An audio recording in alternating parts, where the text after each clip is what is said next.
Doug Wilson and Deboer just have a bunch of these like fake Facebook pages. They Fake go on to, fucking Russian hey guys, bot account. hey guys, please stop making fun of us. We're doing the best we can.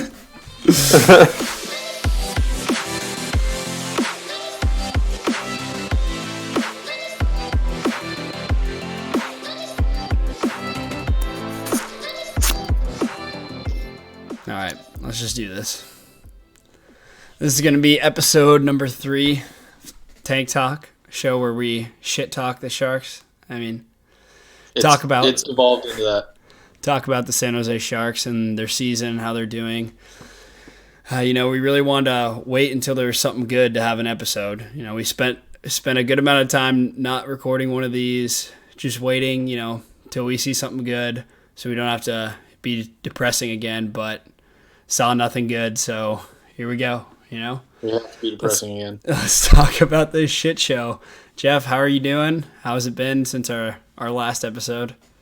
Well, first off, I still don't have NHL 20 from the Sharks Instagram, so they can go fuck themselves. I feel much better saying that too, considering the team sucks ass as well. And as far as the team goes, it's been troublesome to watch. I don't like watching it. Yeah, it's been troublesome to say the least. Yeah. We got a lot to talk about today. Got a lot of games to review. We won't spend too much time on that because, you can look at a lot of these games and it's the same story almost every time, I feel like, But we'll go into that, talk about some of the Sharks statistics, get into some more topics that are coming up by a lot of fans throughout these last, 10 games that we've seen. So, let's first just, start talking about the games. The Sharks are 2-6-1. I do want to, in their last 9 games, I do want to give you a shout out, Jeff, because in the episode that we previously had, you predicted every single Sharks. We didn't predict scores, but you predicted the win-loss and against each team. We both said 1-3-1. But you had the team predictions right. But I wish I wasn't right. Yeah, I know. But that wasn't even the bad part. The bad part is the games we didn't predict, which were just all horrible, all losses and just getting destroyed. Just to summarize the recent performance, it's been nothing but an embarrassment, really. But we'll start with the good, which was the game against the Carolina Hurricanes.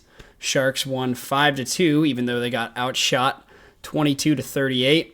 Kaner with a hat trick in one period. Jones, probably his best game, although he only faced 22 shots. I don't know. It was pretty good to see that game. I thought, coming off our last episode, I really thought hey, maybe this is gonna turn around. Even though the Sharks got outshot, it didn't look like they were getting dominated. And it was a pretty good performance. I don't know if you want to say anything to that. I mean, other than to say that I think the Canes actually I think looked good. Normally this would be a time where I'd say, oh well, we just won because they're a shitty team. But honestly, the Canes didn't look bad, and we looked like the team that I was hoping we'd be this season. So yeah, I don't know if that team pops up again, we'll be good. But I'm afraid it won't. Yeah. Yeah, and it's weird. A lot of these teams that, who would have thought the Canucks are having such a good year, and it's pretty crazy. The standings are upside down. All right, next game we played Buffalo at home. We lost that game 4-3. We got outshot. It's a common theme, 32-35. So not that bad, but I thought Erik Karlsson actually had some good plays, shockingly, but one of the themes I saw from this game was we just look too content when we're winning or we're tied, and we're only trying to make plays when we're behind. So we were just really slow coming off the bat. We start losing the game, and then we show some life, and then once we're tied again, we kind of give up to some extent. But yeah, just kind of a common theme that I was noticing in this game. I don't know. You have anything to say about this one? I I don't know. Just to go back to the opponent, the Sabres are looking really good this year for once in my like life, I guess, other than when Ryan Miller was there and they had that shitty logo. But uh, yeah, I don't know. It would have been nice to win at home, especially since we had to go on the road to them, and that didn't turn out well either. But Yeah. yeah, I mean, like you said, it was what I thought would happen. So not a whole lot other than we were on the track of where the team was headed. Yeah, and looking at these two games, honestly, they weren't that bad. Like you look at the progression that the Sharks were making, and it's looking pretty good at this point. You beat Carolina, who they maybe had one regular season or regulation loss at that point, maybe none. So you beat Carolina. Sabres also with a weirdly good record. Took them to overtime, so we got 3 out of the possible 4 points. What? My camera's really blurry. What the hell? Or no, it'd be because we took them to overtime in the game at Buffalo. We lost. In yeah. No, you're right. Okay. Yeah. You're absolutely right. But yeah, it looks like somewhat like we're turning a corner, which is positive. But then we start our long road trip, and we have Buffalo in their barn. We lost in overtime. Outshot again, 28-29. Really weird stat. The Sharks are 3-25 in Buffalo's arena. Didn't know that. Heard that on the broadcast. I knew that we had been bad. I didn't know the exact stat, but that's a good reminder though that we have. It's been weird how poorly we've done in Buffalo. Yeah, I remember that from the past couple seasons too. Like even when we are a good team, we for some reason just suck. I mean, if I had to go up to Buffalo, I'd be in a bad mood too. So maybe that's what it is. But Yeah, I mean it's hard to like find excuses, and it's really weird because, like you just said, Buffalo's sucked for a while. So it's like, why has our record not been that good? But I don't know. It's really weird. But it's also weird. Like there's some.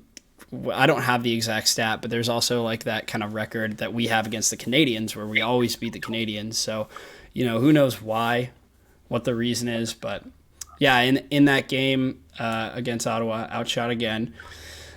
I thought that our fourth line played pretty good, and I thought like overall, our fourth line has been our best line.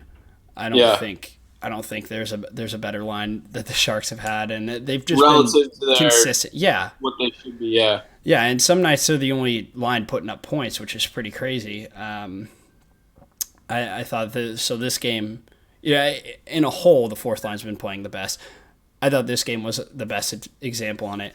It's also weird, like the power play during this game was a little strange. I thought there was a point in time where we had Dylan Gambrell out on the power play, and I mean, don't get me wrong, he's been playing. In my opinion, I think he's been one of the better Sharks players that we've seen. What fucking crazy world we live in now, where he's been one of the most outstanding players. But he got some power play time, which I was a little weirded out about. I think even if he's playing well, like why are we slotting him on the point to take like one-timers, whatever.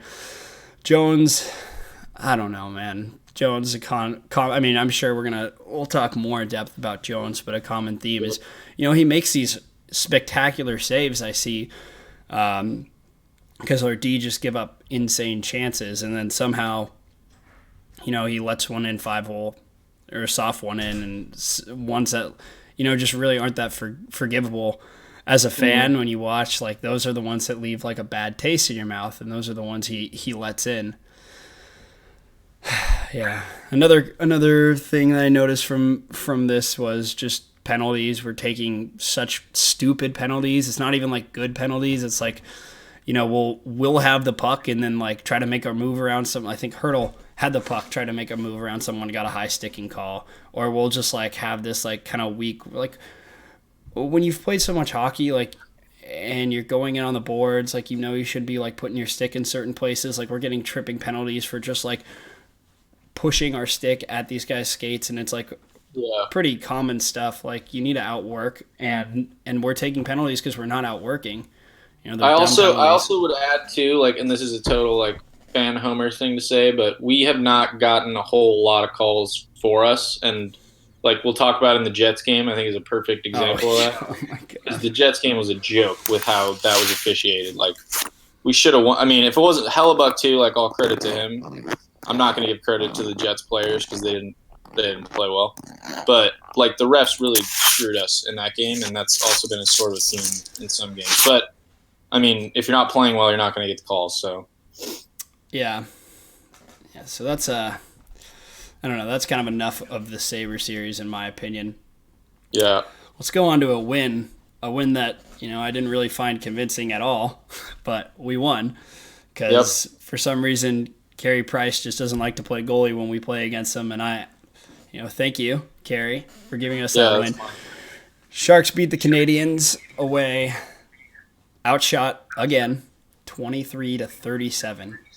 Mm-hmm. This was, I think, the best goaltending game we've had from a Sharks goalie, and it was from none other than Aaron Dale.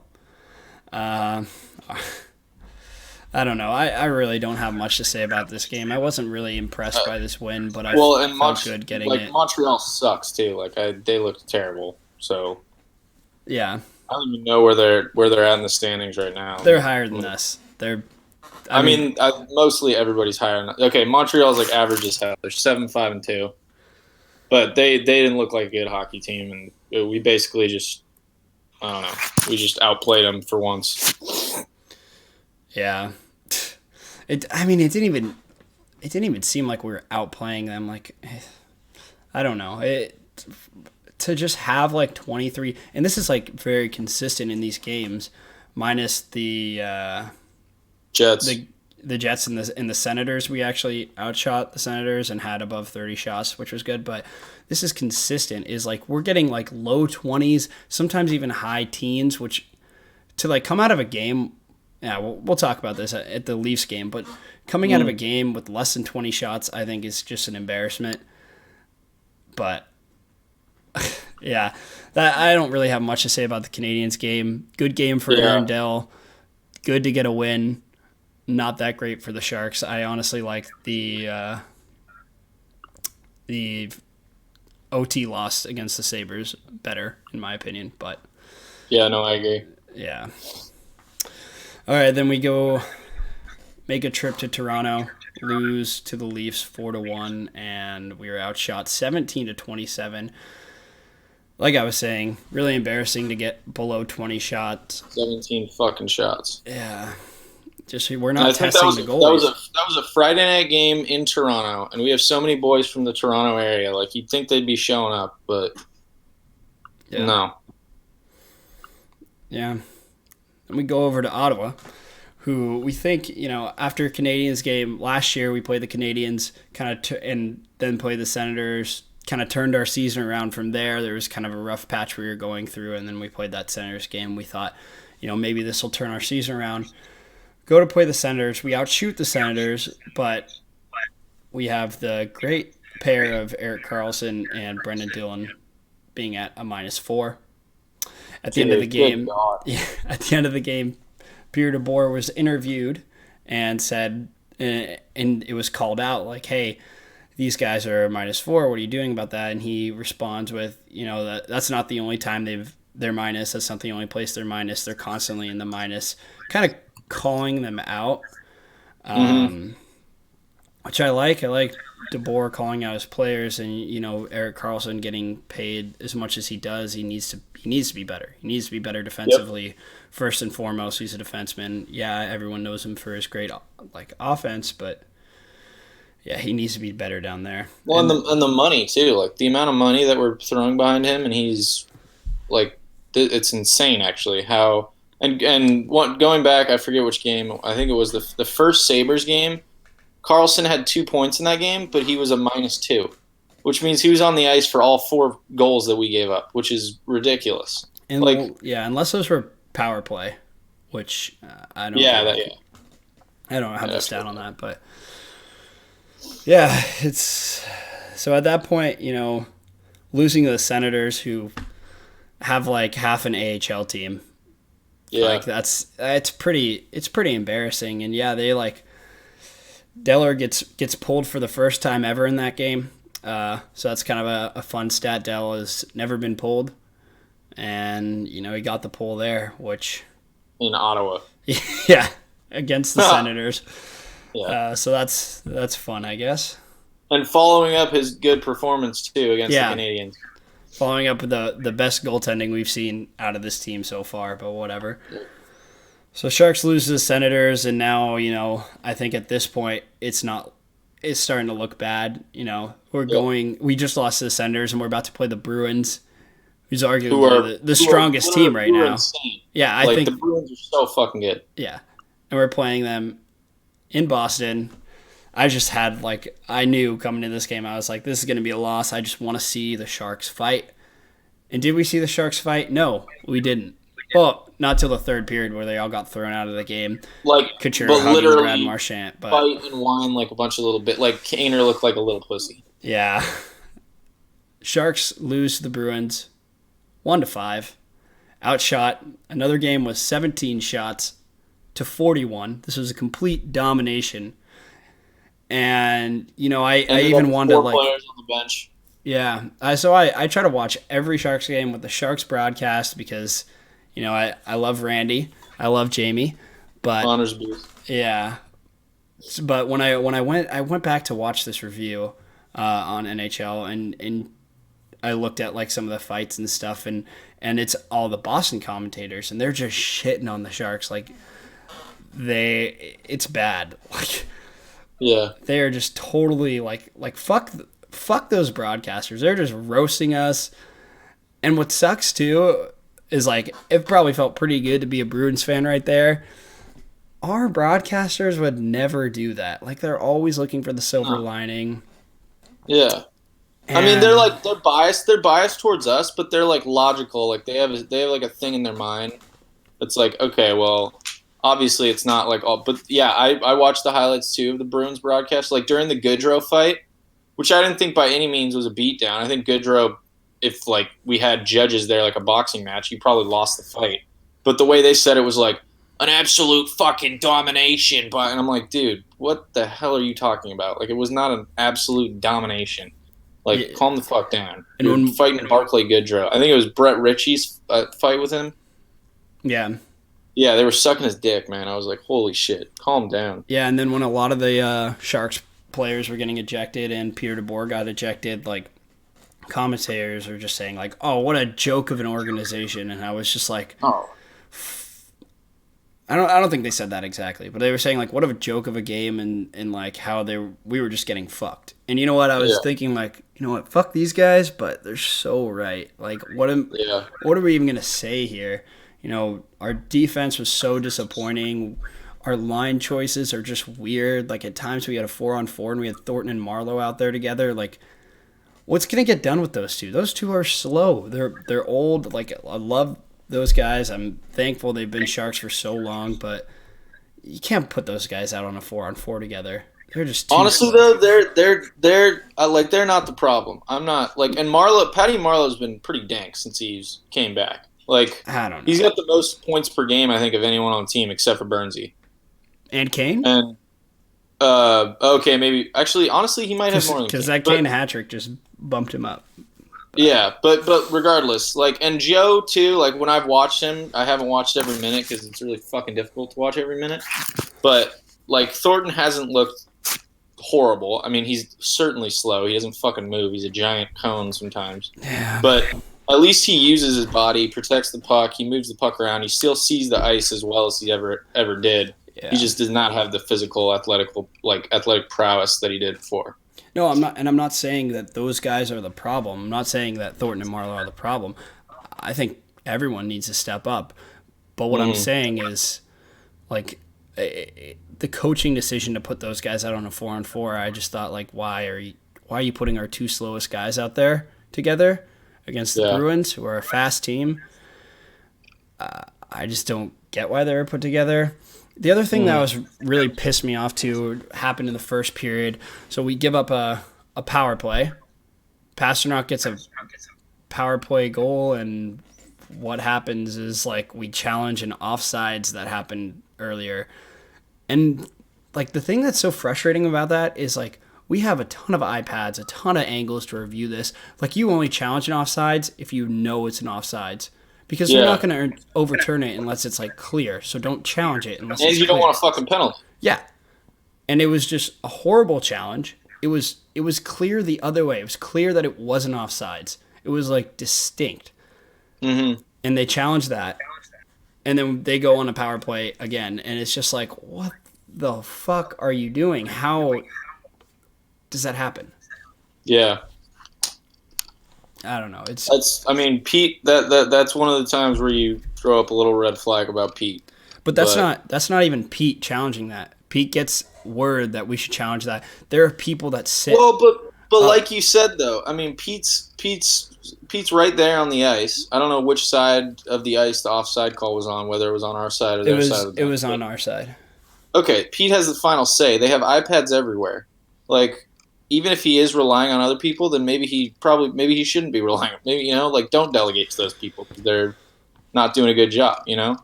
Yeah. No, I agree, but like it's like still every team's kind of operating that way where they have a guy that's like up there with iPads and then like for things like offsides they're going to tell the coach when to challenge. So I still like it's not up to Pete to like if you have someone that's looking at it from like a bunch of different angles from a camera that says, "Oh yeah, this is a good challenge."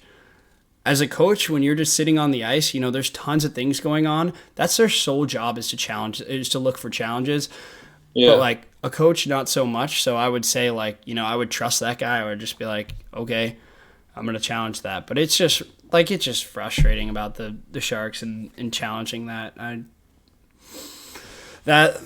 That's when I knew like it's just gonna be bad. And like power plays have such a bigger implication than people think, and like the way that it can swing momentum in a game, just having like 2 minutes of domination when you come back out, like it's if you don't have a good kill, if they have it in the offensive zone, regardless of if they score or not, like they just dominate. yeah, And not only that, but we're giving the Bruins another opportunity on the power play. The Bruins have the best power play percentage in the entire league, and we're giving them another shot. Like it's just frustrating.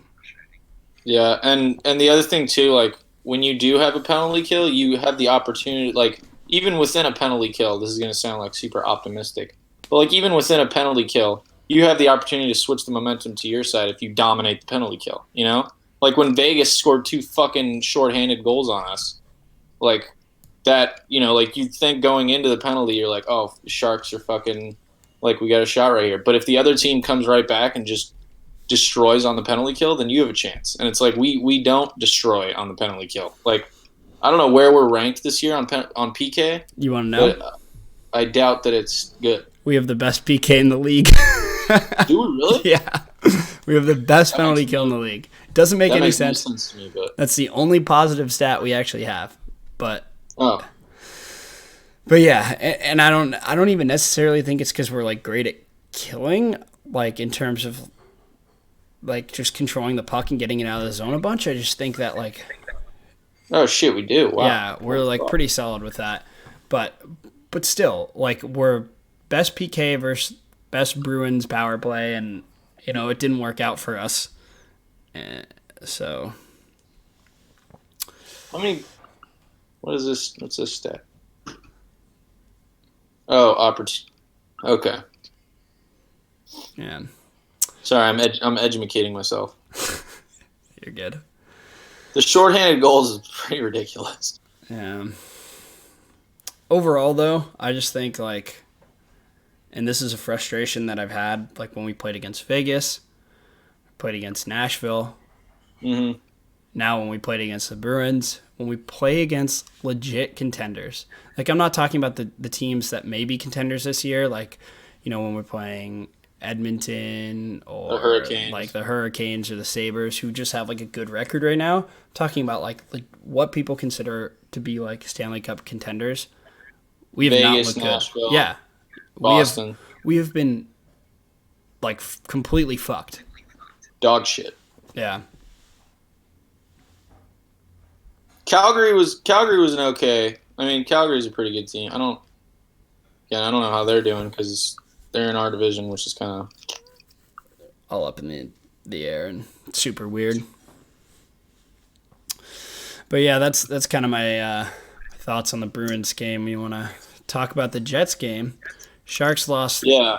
3-2. Bummer of a game because they actually outshot the Jets 53-19.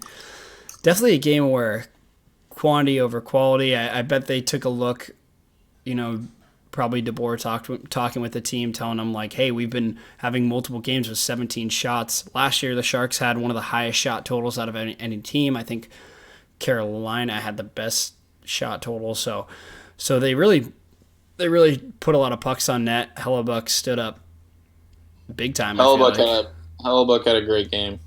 So of course, when we're showing a good game, the opponent's goalie is just there to shut us down. Jones stopping. Well, and also beautiful this game 16 was the shots. Point, the refs like screwing us. Like, ooh. I think I was texting you during, and I could just read off my fucking stream of text, but like it was insane how many they called off a goal for goaltender interference, which I think it was because LeBanc had his stick in the crease, which I've never even heard of that being a reason to call off a goal, but yeah. Maybe I'm not as educated as the refs. No. And then they called, I think it was 3 or 4 penalties that were like our boys getting our sticks ripped out of our hands, or like our sticks broken, or them falling down and then us falling down, they call it on us. And I think maybe one of them was Kaner flopping. And they gave him like a holding the stick penalty. And I was like, okay, but not every single one of those was us. Like it was a little bit ridiculous. Yeah, and I hated that call too, where they took that goal away from LeBanc, or because LeBanc's stick was in the crease. Because there's just like so much shit around the league where there's just absolutely no like sort of consistency with these calls. I mean, you have fucking Toronto that just regardless if it goes to Toronto or not to make the judgment call, nothing's ever the same. And like the Sharks can play a game and get a call like called away, and then the other team can do something that looks worse, looks more like goaltender interference or something like that, and they'll call that off. And I'm not even saying it's just like Sharks are unlucky or anything like that. Yeah, I'm just saying like there's just no form of consistency, which is like really frustrating when it comes to like calling back these goals. But well, and also right after they overturned that, Line came down and scored within 30 seconds, and it was immediately from 2-1 us to 2-1 them.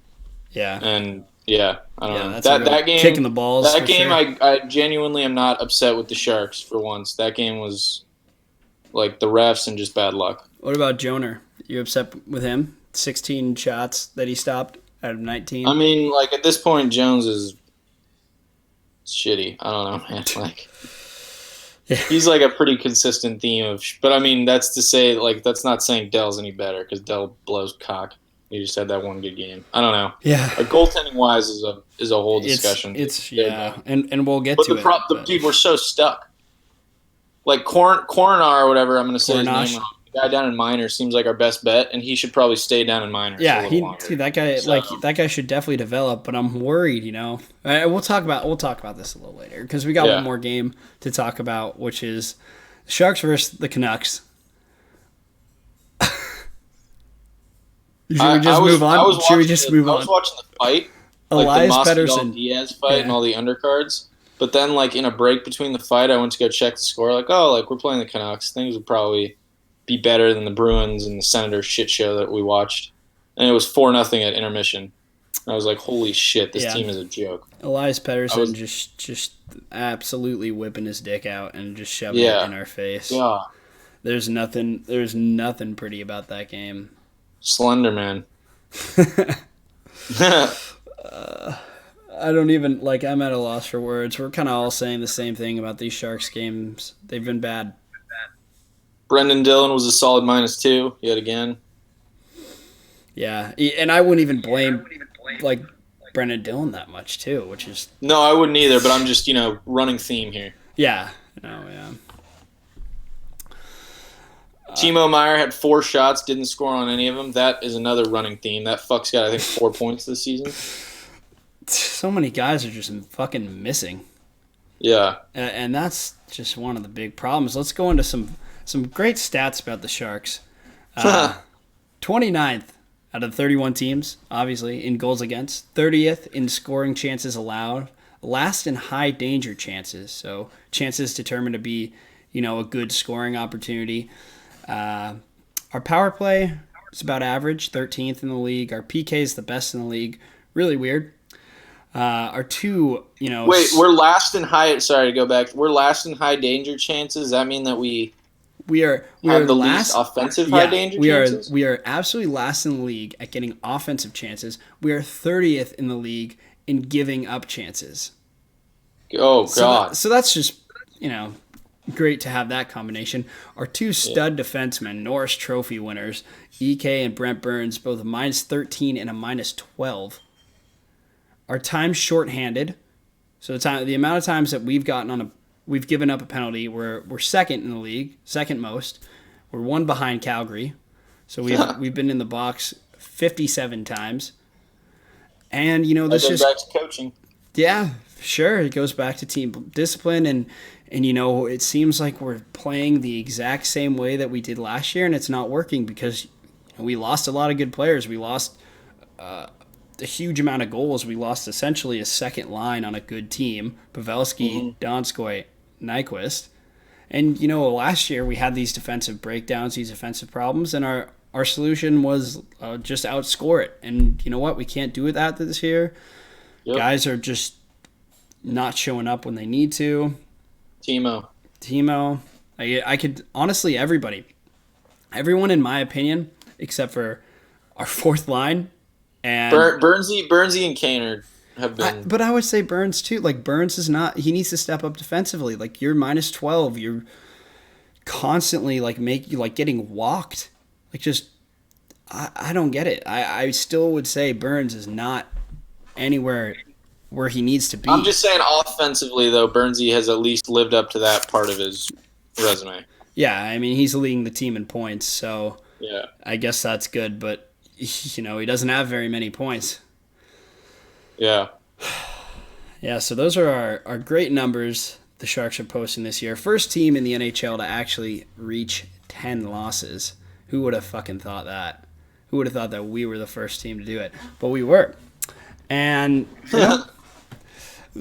I don't know. You want to talk about Erik Karlsson? You want to really get into it? I just think it's pretty insane how little. I mean, you just said there was the TSN video that I haven't watched yet that was pretty much bashing him. Yeah, if you haven't watched it, go watch it. It's hilarious. But I mean that right there, sums up my issue with people need to be talking about that more. He's been ridiculously bad, suspiciously bad for us. He wasn't good last season, so no one can argue that to me. I saw somebody commented on Reddit that he carried our team last year, and he missed half the games. So that that's person wrong. Was not watching any Sharks games. Clearly, yeah. And then in the playoffs, he did great offensively, but also he was leading the league in minus. I guess not. He was the bottom of the league. Plus minus. And that was the thing that really, everyone was trying to praise Karlsson, oh, this team looks so different when Karlsson's playing in the playoffs, but he did not look like he got a lot of assists. I'll give him that, but he was still the highest minus in the league, like you said. Yep. Which is just you're getting scored on that much when you're out on the ice that you're a part of so many points, but you're still a really far minus player. And yeah, don't get too stuck on plus minus, but it does tell us. Well, the eye test is a good sign. Yeah, the eye test is just good enough there, I think. Constantly, I didn't watch him a whole lot because why would I watch Ottawa? But I know that he didn't look this unsure of himself. Yeah, he looks like he either doesn't care or he's lost a lot of confidence. I don't know what it is, but he just does not. He doesn't look confident whatsoever, unless he's got a wide open pass to the slot. Then he's oh, he's fucking number one. It's he never misses those, but then he'll fuck up a shot up the boards that's kind of a bouncing puck and he'll let it go right by him. It's okay, man, we're paying you like a lot of money. You should be able to keep the puck in the zone. Highest paid defenseman in the NHL. He thinks he can just move from Ottawa, come over to San Jose, hide because there's less media. Wait, you should turn me down because I can hear myself. This guy thinks he can just hide, and I think finally he's coming under some heat being in San Jose. But yeah, he's the highest paid defenseman. He needs to play like a superstar. Yeah, somebody needs to call him out. I mean, you said called out the defenseman after which game was it? The Toronto game, I think. Yeah. Yeah, but I mean, like, I don't know. Maybe Cooch is like afraid to fucking say so because Cooch called out Meyer and LeBanc after fucking whenever the hell it was. Hold on one sec. I'm gonna give you a head.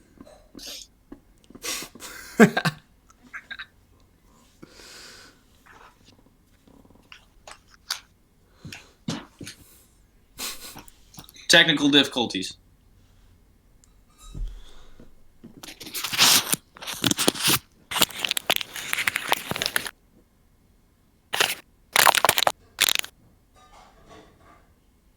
All right, that's fine. Yeah, I don't know. That was weird. It wasn't. You couldn't hear me that well at first. Like, yeah, I couldn't hear myself, and then all of a sudden you could. But yeah, what were you saying?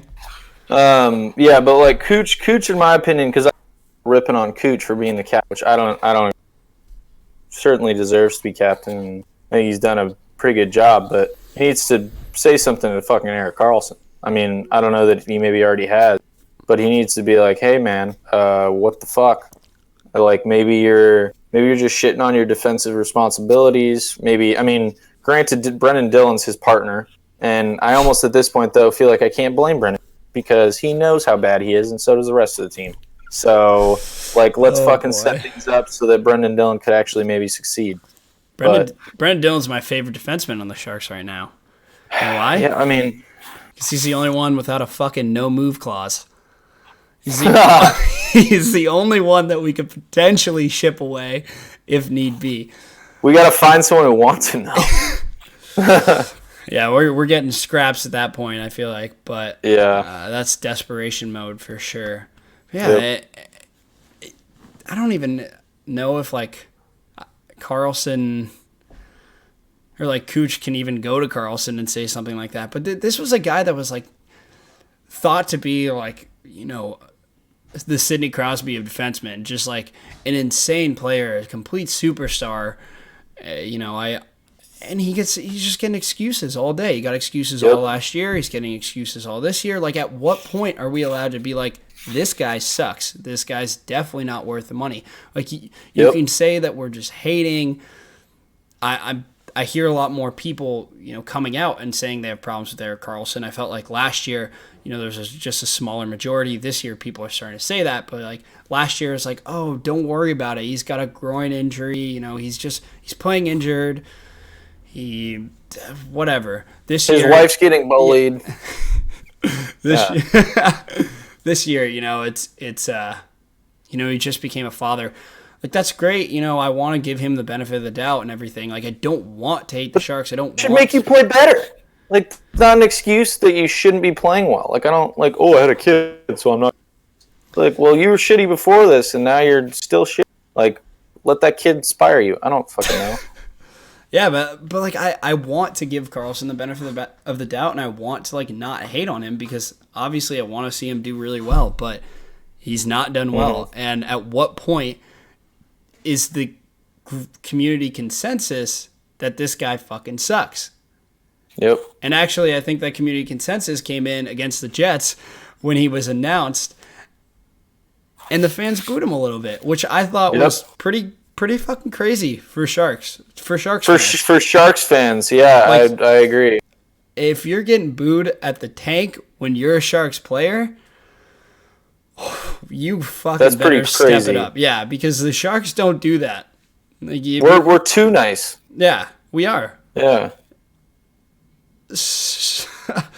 I don't know. Like, I I just feel like half of this podcast we just shit on Erik Karlsson, and I don't want to just spend like over tunnel on him. Mm-hmm. So yeah, I'm done. I'm done talking about him. You can finish up your thoughts. I mean, the biggest thing is I think people will be like, oh, like, because I'll give like the counter argument, like he produces like a bunch on offense, and it's like, yeah, he does produce a bunch on offense, but he's a fucking defenseman. Like, that's great that he produces on offense, and let's keep that up, but he's a defenseman, so I expect him to, actually play defense from time to time. We have Brent Burns. We have someone to do that. Why do we re-sign this guy for 8 fucking years and pay him so much money? Exactly. We have a guy that does that. And guess what? You know what? He doesn't even produce that much. He hasn't produced that much. Yeah. He's not... Not enough to be making up for his defensive fucking shittiness. This guy's not worth half the money we're paying him right now. That's the bottom fucking line. At this point, throw him up on a wing like we did with Burnsy. Like, at least he's fucking not responsible. Like... I'm honestly shocked that we don't have fucking Jones centering Brent Burns and Erik Karlsson while Thornton plays net. Like, it's just... Like, at this point, I wouldn't consider it a dumpster fire just yet, but we're, like, teetering right there. We're real close to it. The next podcast could be dumpster fires. Yeah. All right, another topic that I want to get into, we'll move on from the Erik Karlsson stuff, is just taking a look at our prospects. Were they overhyped? Did it make sense to get rid of Joe Pavelski and not re-sign Donskoy? And try to not blame this on Erik Karlsson, but did it make sense to get rid of all these players? Did we overhype people like Tertaken, Shimlevsky? I don't know. What are your thoughts, Jeff? Well, like Shimlevsky, I think still has a lot of time, and I'm not going to read into any performances out of the age. I mean, because it's still, like, the Sharks, we can panic a little more, but it's still November 5th. Like, season's barely even a month into it, and I'm pretty sure the AHL runs on the same schedule that the NHL does. Yeah.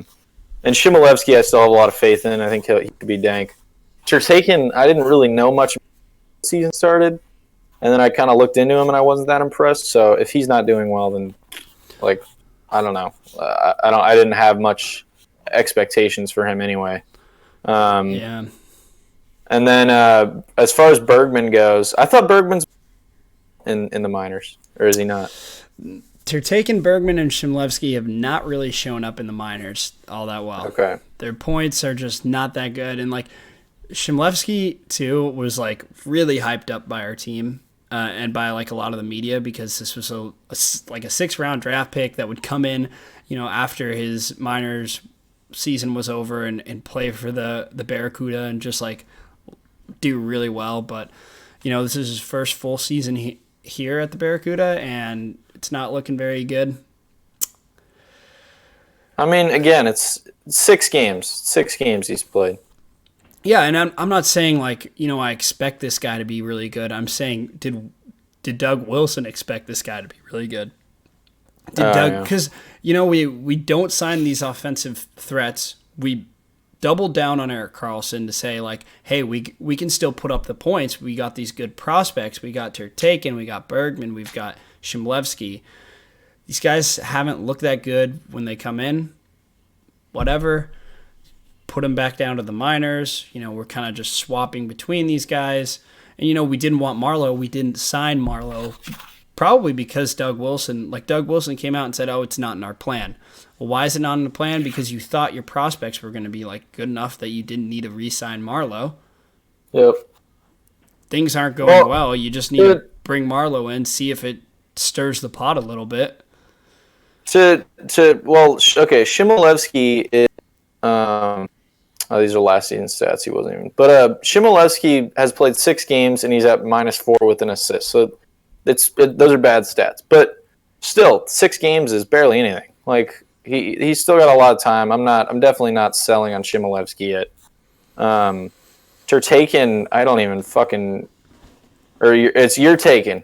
Yeah, Tertaken, you're taken. I don't know. Tertaken, Russians, Soviets. Oh my God, yo! Guess what? His plus/minus for your taken is -7. Yeah, these guys are. Oh my God! These guys, remember. I didn't have faith in him. I didn't have faith in him. Remember, this is a guy who started on the first line in the first game of the season. Mm-hmm. Why? Who the fuck knows? Stupidity. Definitely, thinking there's more there. And that's not to say, like, maybe it's just too soon. Like, these guys just need to develop more. I mean, you look at Sumelo, who we thought was also going to be our third line, like our solid third line center last year. Yeah. This guy is like about to get shipped back off to Europe, I think. Like, he's... I never thought again, that's watching him play in the NHL too. He looked bad. I don't know. He didn't look like a pro hockey player. I always thought like he looked like he was skilled, but he just didn't show enough when he played in the NHL, and he's not even doing well in the AHL. Like, these are guys that need to go. And then, we talk about like our goaltending, and Koronosh is like just a way better goalie than our two goalies that we have up in the NHL.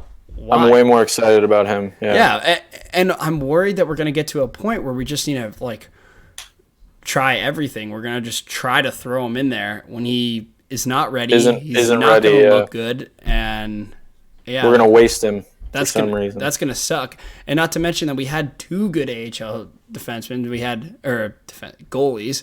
We had Deboer that we just got rid of. We dumped for I think it was some second round prospect that we took, and it's I don't really know anything about that, but yeah, I don't know. It seems like we're overhyped. We overhyped our prospects, which was one of the big problems that came into the season.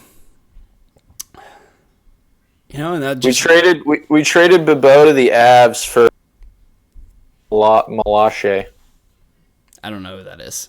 He was a second round pick from 2015, a defenseman. He's got see how he's playing this year. Oh god. Oh, he's played in 7 games. He got 0 points. But he's a +2, so that's terrific. Good. Okay, and Bergman too. Bergman's been good. 6 games, 8 points. Been good. Okay. Okay, maybe I was wrong to bring up Bergman, but yeah. And then the other one too, because the other guys who have at least like made the roster so far, Gregor and Brodzinski. Brodzinski's been like the epitome of just kind of there. I mean, he's played with Goodrow, and I've seen him do good stuff, but only on the heel of Barclay Goodrow or Dylan Gambrell doing something nice, rather than him. He's just kind of a body to be there. And Noah Gregor has done nothing to impress me. No, yeah. So. He's... I don't know. But I still have faith in Shimolevsky. You're taking, I think, it's looking like that's probably should be done. That guy's fucking... Like, that's insane. -7? Like, there's no one else on the roster even close to that. Like, he's only played in 4 games, too. I wouldn't say that, like... Wow, that's fucking bad. I wouldn't say like, this guy should be done, but I'm just like so shocked that this was a guy that was starting on the first line for the Sharks at the beginning of the season. And now we're talking about he shouldn't even be on the Barracuda. Yeah. I don't know. I think this leads us to, we're talking about all these problems with the Sharks. Like, is it too late? When will it be too late? And, I listened to an interview with Drew Remenda on... There's a YouTube channel called Teal Town USA. Did an interview with Drew Remenda, and, this question was asked, and he said that, if we're not showing positive signs by November 12th, so mark your calendar, November 12th, it's coming up. A week from today. If we don't show like anything good, then I think the season's over. He thinks the season's over, and yeah, we're like right. I mean, you look at it, and we're still like it's only been a month since the season started, but we're a good chunk into the season. We're 4-10. We haven't shown anything. We've shown nothing. There are times, and the frustrating part is there are times where we look like we're battling, and this team looks really good, and you're like, oh yeah, this is the Sharks. This is a good team. But most of the time, it's just dead. And like, there are games, like, whenever we play contenders, like we talked about the Bruins and the Knights, where we just come out so flat. Like, no one's doing anything. It's horrible. It's a joke. Yeah. So, mark your calendars. because that's when it'll be too late if the Sharks don't start stringing together some wins in this homestand that they have. Yeah, right that's now. a week. That's a week from today. I think we got 3 games in between then and now against some good ass teams. So Yeah. at least we have the opportunity to turn it around before then. Yeah. I don't know if do you ever when you watch the Sharks games, do you watch our broadcast on like Reddit stream? I don't. I mean, I watch our broadcast, but I do not. I rarely stay after Curtis and Brody because, like, no offense to them, but like, what the hell are they going to tell me? I don't. You know what they're telling everyone? Fucking nothing. Exactly. It sucks, and it sucks that none of these guys actually will talk bad about the Sharks. Yeah. The only thing good that I've seen is Bakes called out the Sharks, and it made me like so happy because like no one recognizes. What did he say? What did he say? It was just like these little things, like when we were playing the Bruins, he was like, "This is horrible. This is horrible," and it's like, "Thank you," because we go into intermission and Curtis and Brody are like, "Oh, let's look at the Jeep shot of the game. Look at this great shot from Pastor. Beautiful," and you're like, what the fuck? Like, start saying something. Like, this is your job. You're not even, like, owned. I'm pretty sure that they're just doing this on their own network through, like, Comcast or something. It's not like they're owned by the Sharks. I'm sure there's influence, but, like... They're 100% not owned by the Sharks. Yeah. So, like, you kind of... I'm sure there's influence, but you kind of had some ground to, like... And especially, like, it's frustrating... Because, like, Curtis used to be my former coach, and I know some of the shit that he's, like, says when he sees a bad game. Yeah. He doesn't say any of that on the broadcast, and it sucks. I think he should. But, yeah, and Baker, just Jamie Baker coming out and saying something bad about the Sharks is actually really good. Because, like, for everyone watching this game, like, I know a lot of Sharks fans that really, like, don't know much about the Sharks, don't know much about hockey in general, and it's, like, really good to see, like, they don't understand how much influence a color commentator can have on a game, or like the analysts during intermission reports can have on the game. Like their tone of voice and what they bring up is like actually pretty crucial to like how a lot of the people can view these games. So I think like it needs to be better from them. I think they need to call them out, and it seems like no one's willing to do it after Drew Menda got the can for basically talking. Which, yeah, like when I was about to bring up Drew, I remember being all critical because that was the one move we made in the offseason. We got rid of Drew Menda as if that was going to save our team. I was like, I didn't have a problem with Drew Menda. What the fuck? Like, I didn't even, like, whatever. And also, like, credit, because you credited Jamie Baker, like, credit to Randy Hahn, too, because he's pretty, like, honest, which I like. And he's a play-by-play guy, so his opinion is like less valuable, I guess. But he's incredibly honest. He calls what he sees, and I like that. Yeah. No, we're definitely lucky with those two guys, but I just wish there was more calling out the Sharks for their bullshit. I don't know. You want to talk about Peter Deboer on the hot seat? Because this is a topic that keeps coming up for a lot of people. Do we fire the coach? Do we not fire the coach? Do we keep him? What are your thoughts on Peter Deboer right now? I think if it stays like this, we get rid of Doug Wilson and Peter Deboer. If it stays like this, because Doug Wilson's been here, like this is the end of the experiment. Like I don't see any other. He's done a good job keeping us alive, and congratulations on our fucking streak of making the playoffs. Like good for you, man. But now it's all kind of turning into absolute dog shit, and like our franchise has gone nowhere. So he should be gone, and I think that just the collateral effect of that is Pete to like just start with a clean slate, get rid of both of them.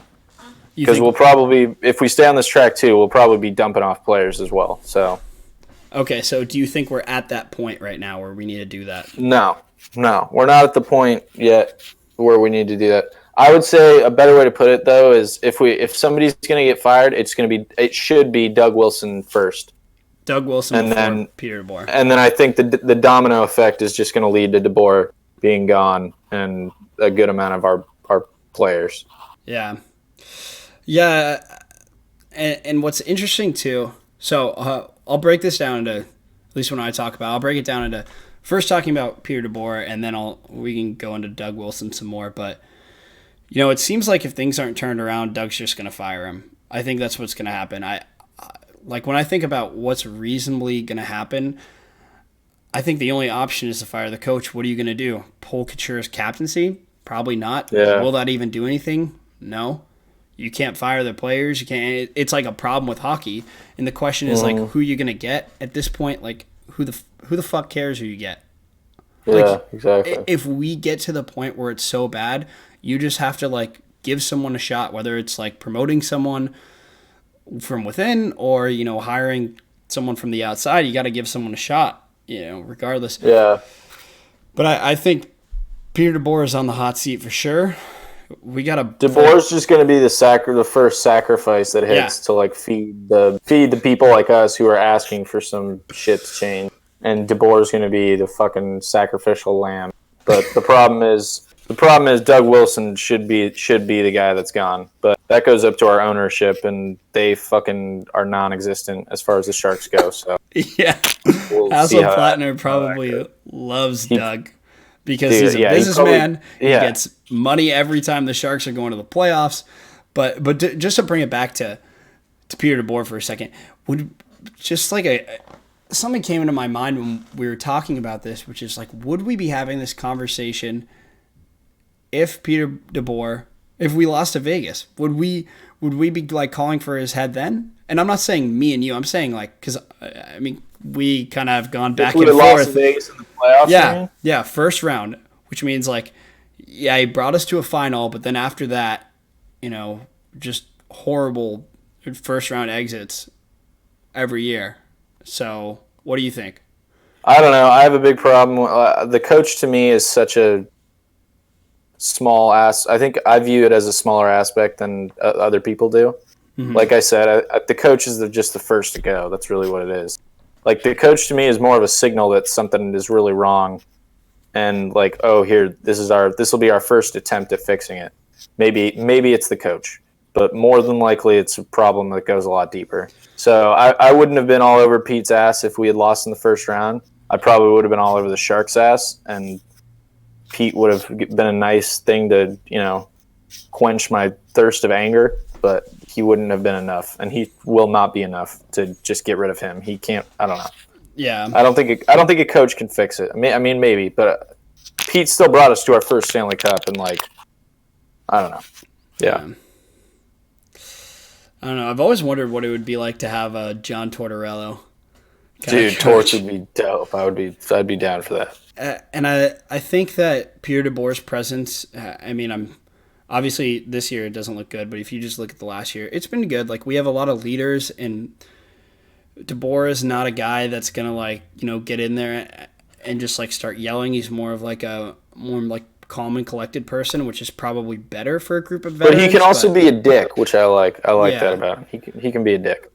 But I do wonder like what it would be like to have like a super like hard ass kind of coach for this team.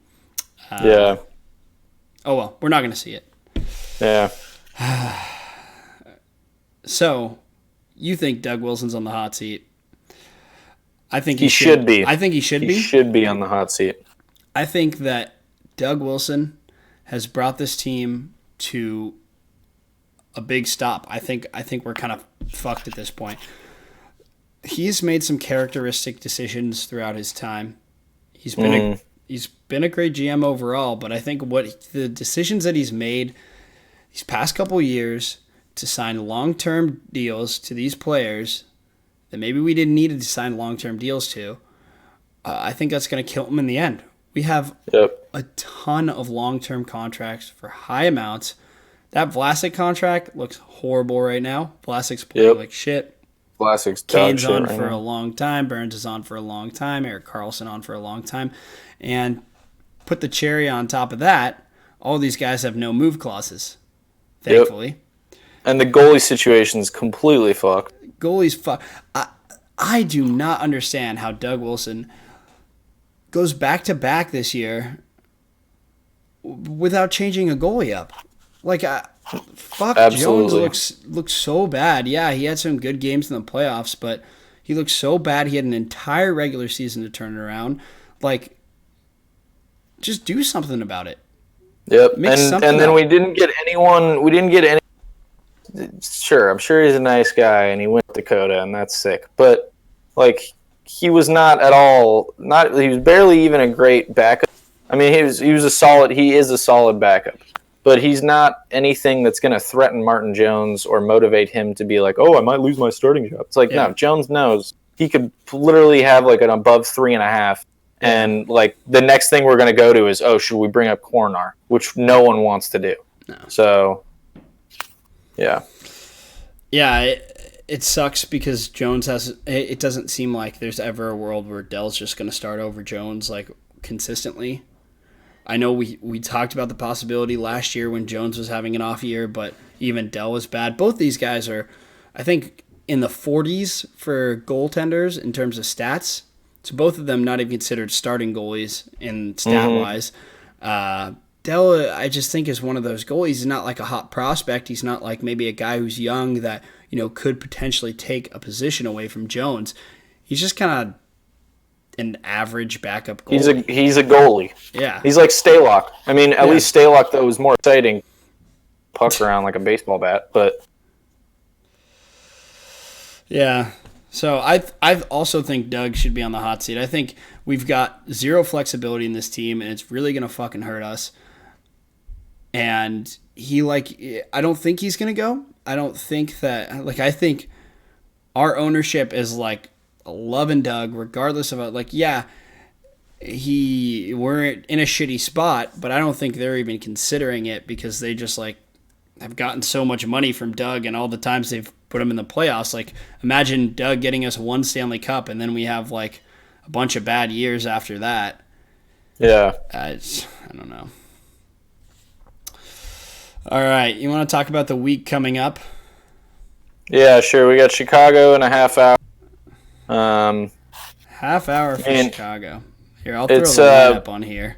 I'm super pumped about Simek being back. That's my favorite. That's too bad. Because we didn't get a chance to talk about really Simek at all, but he's my fucking. I told you I want to buy his jersey next. Dude, I fucking love Simek, and I think he's gonna make a big. I'm hoping he can make a big impact. A guy like him can't, I don't think, change the whole team, but I mean, maybe honestly, defense is so terrible, maybe he could, and that would be a sick thing to turn around. Because now, if you look at our lines, we got Bernsey with Simek tonight, and then Carlson with Vlasic. So there's not even solid, superstar offensive defenseman with superstar defensive defenseman, and Simek, who's an up and coming fucking superstar defensive defenseman. So.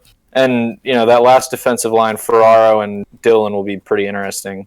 Yeah, but Ferraro's been a nice surprise too. Ferraro's been one of my favorite Sharks players to watch right now. One of the best, I think, in terms of his performance. But yeah, definitely, I like seeing Simek back. Like seeing him back with Burns. I don't know how much I like. Maybe I would say, I don't know. The Carlson Dillon line is just.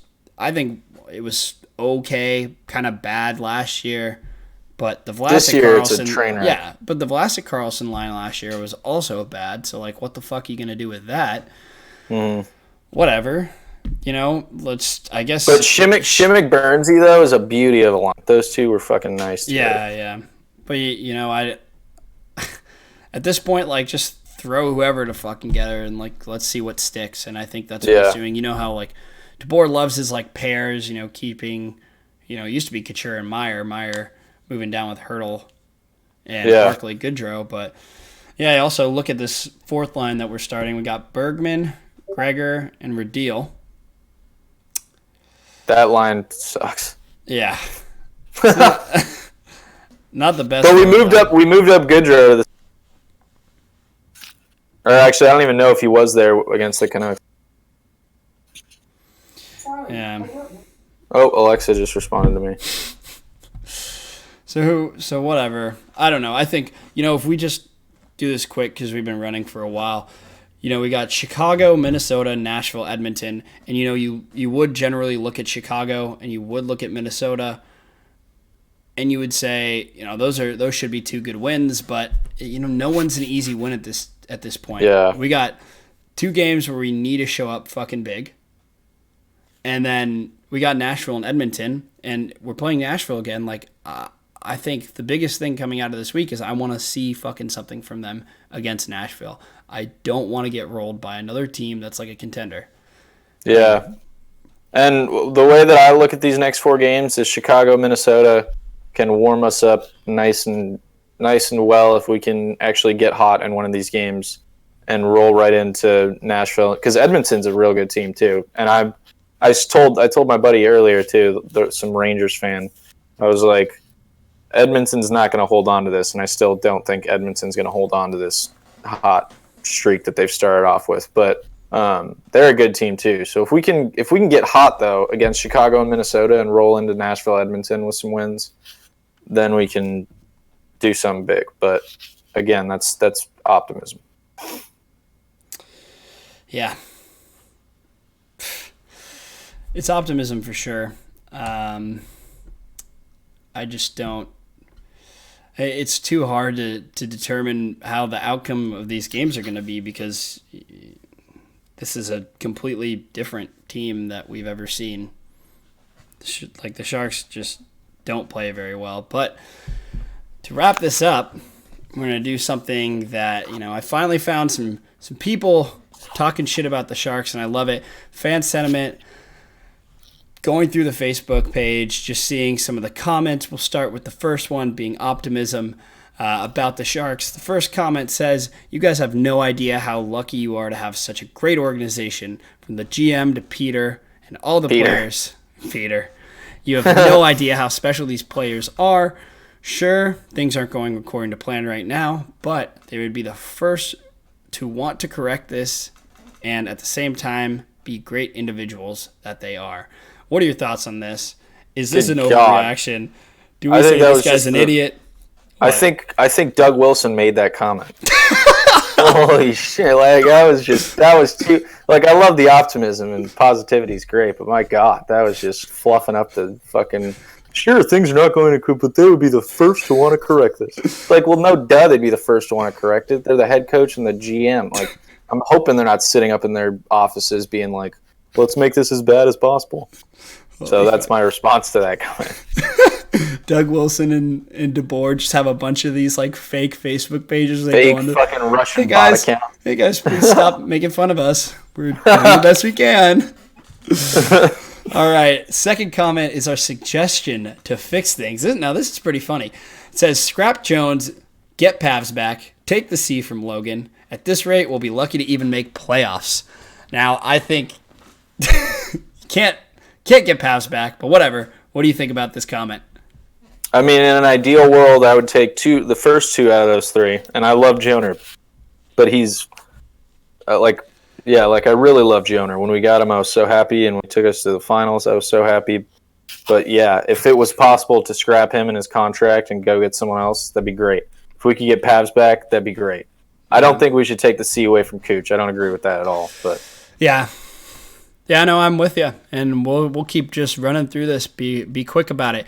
This next comment's regarding Simek coming back. He says, "I believe having him being Simek, back will solidify the D, take pressure off Burns and EK65 to carry and initiate anything on offense. If things don't turn around after a couple weeks of games, then trades will be coming." What are your thoughts on that?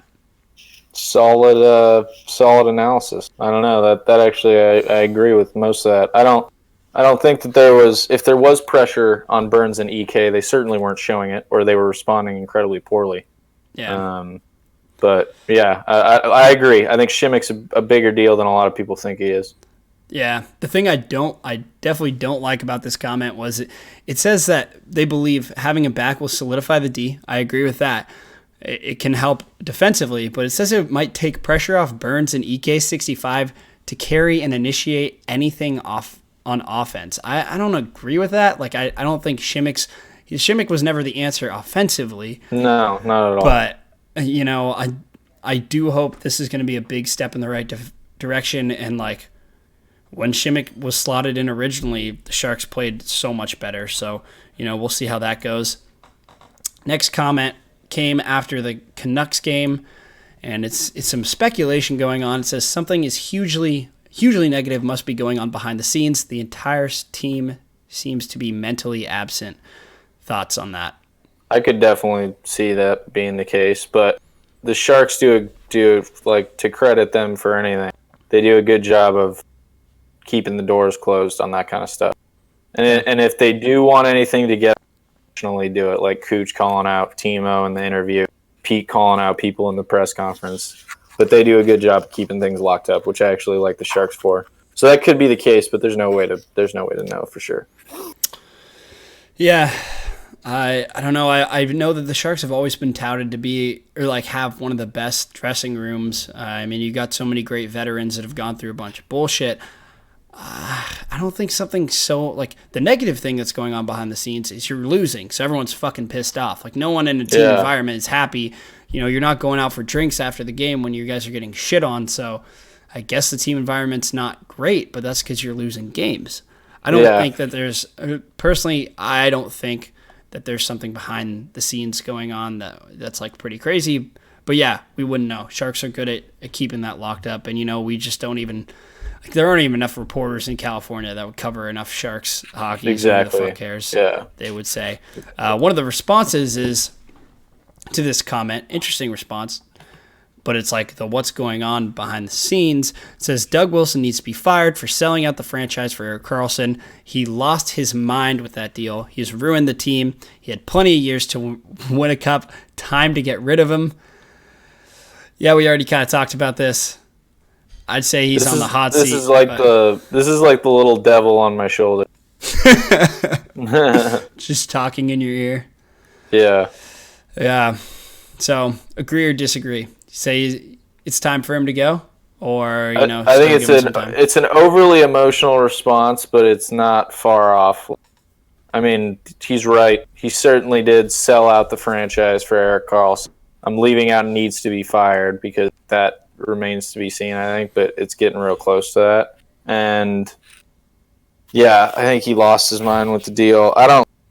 He has ruined the team. That's wrong. That's way over it. He didn't ruin the team with it. Like, he's still EK, and as much as we ripped on him, like, he can turn things around, I guess, like any other player can. The last sentence, though, that one, he had plenty of years to win a cup. That one I agree with for sure. He had a lot of time to win a cup, and now it's getting to the end point of me saying, all right, you should be gone. You can go be the GM for the fucking Stars or something. Yeah.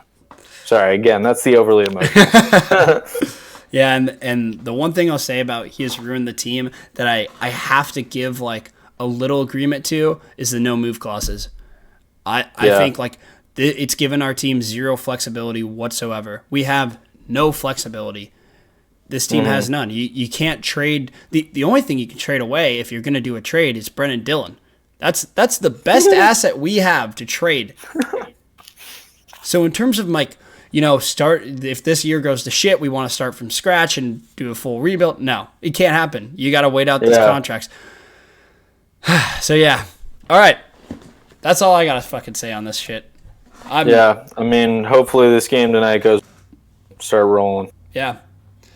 So that'll wrap this episode, episode 3 of Tank Talk. Jeff, thanks. The darkest and gloomiest one yet. Yeah, and we'll see. Maybe next one is even darker and gloomier. I don't know how long I can keep talking about Erik Karlsson sucking. I don't know how long I can talk about Doug Wilson and PDB needing to go if they need to, but we'll see where this goes.